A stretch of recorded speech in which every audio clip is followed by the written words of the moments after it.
What's up guys, I'm Christy with Oak Hill Millworks and I am just getting started on my CNC journey.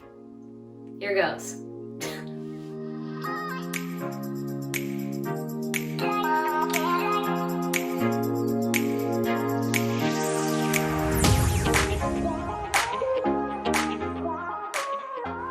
All right, let's dive right in. So this right here is the spindle mount for the X-axis. This is where the router goes. Next up, which may not be standard for every package, this is the 3-axis touch probe. It's what allows you to set your bit height. The bag of cables that comes with the machine is extremely well labeled, M1, M2, M3, and M0 actually. And these actually go from the rails to the controller box, and you can see the corresponding labels right here.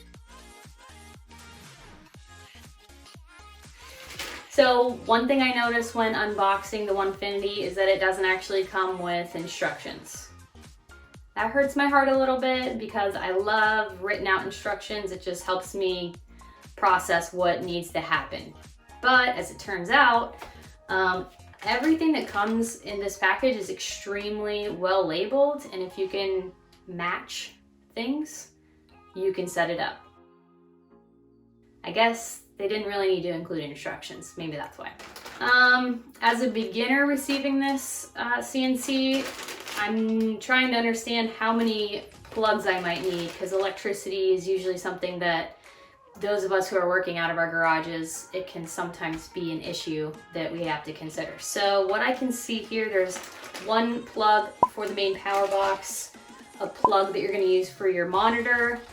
Of course, you need to give power to your router that's going to be running the jobs.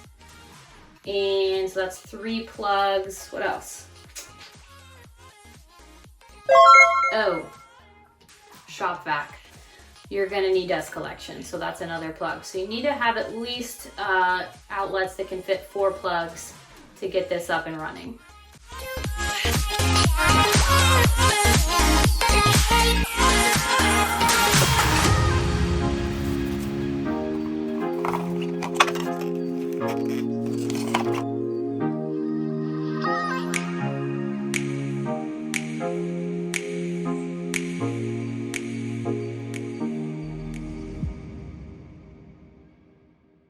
Well, here you go. Got the Onefinity woodworker. It's the 32 by 32 cutting area. I just wanted to do a basic unboxing video to start. I'm just learning about this machine as I go, and I hope to share something that's helpful for other people who are just getting started as well. Thanks so much for checking out this video. Stay tuned for the next one where we go a little bit more in detail about how to set up your Onefinity CNC, and maybe you can avoid some of the mistakes that I made along the way.